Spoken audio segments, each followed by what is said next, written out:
Hello YouTube, this is a short tutorial that I decided to make. The video you're seeing in the background is in NG+7 difficulty. Slave Knight Gael, no damage, no HUD, the good stuff. Did it wearing best armor in the game, so that's a plus, passion points. I figured I'd just outline some of the general strategies I figured out because this was hard as balls to do. In terms of preparatory measures, I was wearing the very overpowered Karthus Blood Ring, which doesn't do very much in his first phase, but in his second phase it fucks shit up. And I was wearing the Chloranthy Ring +3, which is good because you're constantly rolling in this fight.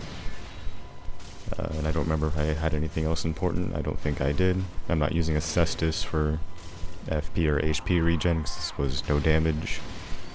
And it took me a fuck ton of tries to do over the course of a couple of days, so figured I'd share some of my strategies.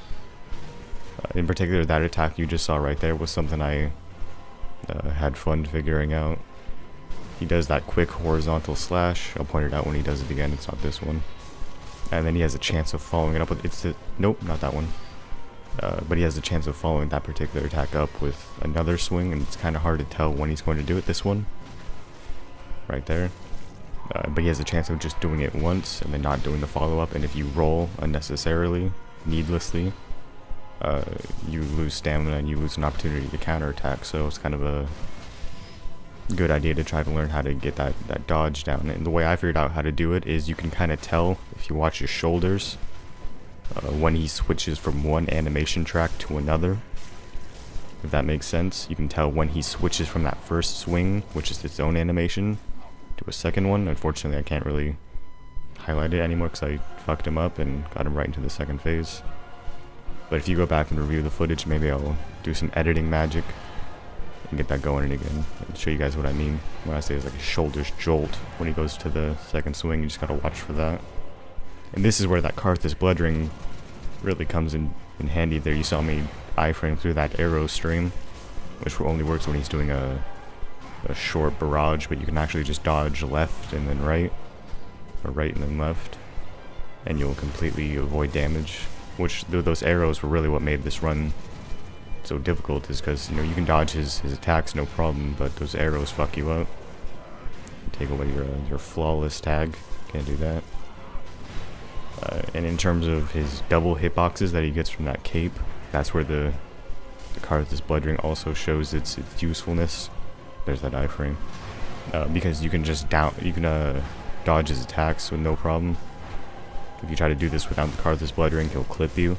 But with those extra iframes, and also I'm fast rolling, cheeky gestures during AoEs is also very necessary. When you do this boss, make sure to gesture during AoEs. Everyone knows that's a secret. But dodging those, that's good too. I think that has a chance of hitting you if you don't have the Karthus Blood Ring. All in all, like, you take more damage, but you're not going to get hit by any of his melee attacks anyways. At worst, you're going to get hit by some of those AoE skulls that he gets in his second phase, or his arrows, but you can usually just dodge out of the way of those, either going left and right for the arrows or just backwards for the skulls. Yeah, you can't do any of these fucking dodges if you don't have the Karthus Blood Ring.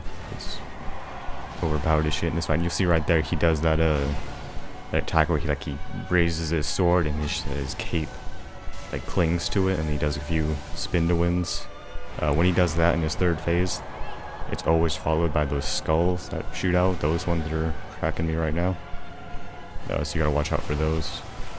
Just roll backwards, don't even try to counterattack that. Best one right there. You see him using his cape with his sword that leads to the AoEs. And you also saw there him teleporting behind me. If you ever see him just slowly start to fade out of existence, which is very spooky to see, if you see him doing that, just know that he's going to teleport directly behind you, not behind your camera, behind your character, and then just roll in the opposite direction. So wherever you're facing forward, get the fuck out of there. So long as you just put enough distance between you and him, he won't hit you. And also, especially in this third phase, pretty much everything that he does has a follow-up. So usually just wait until after he does at least like 2 or 3 attacks. It comes down a lot to just knowing his moveset, unfortunately. But pretty much always expect a follow-up like that right there. And follow up again, yep. So always wait for the second or third swing before you go in for a counter attack. That AoE is pretty easy to spot. I didn't remember how cheeky I was with these gestures. I just keep doing that shit. You see there, he was doing that attack where he clamped his cape to a sword, so there was going to be those skulls, which is actually a kind of a cool mechanic. If you haven't fought this boss very much, you might not know, but where those skulls hit the ground is actually where the lightning strikes. So it helps with strategy, so long as you just put enough distance between you and where he was when he did the AoE, because the skulls don't go very far. You can avoid getting hit by those. Though on a normal character, you shouldn't have to worry about that too much. I was only worried about that on this because I was trying to get flawless. That attack right there, if he does it at good times, you can dodge without even having to actually roll. But he did it at a shitty point, so I had to roll out of the way. You can just like walk out of the way. If you go right, and you will avoid damage. I have no idea how to dodge that mid-air arrow barrage, by the way. Just get the fuck out of there. He didn't do it very much for me. There's another AoE, there's another gesture. Very important, it's integral to this fight that you gesture during all of his AoEs. There's he doing that teleport again, you see he went behind me. There's really no fashionable or controlled way of dodging this. That AoE, just get the fuck out of there. I think this is where I kill him. Somewhere around here. Right there, yeah. That was a moment of immense satisfaction for me. That shit took me like 4 days. And then those fucking items interrupted my gesture.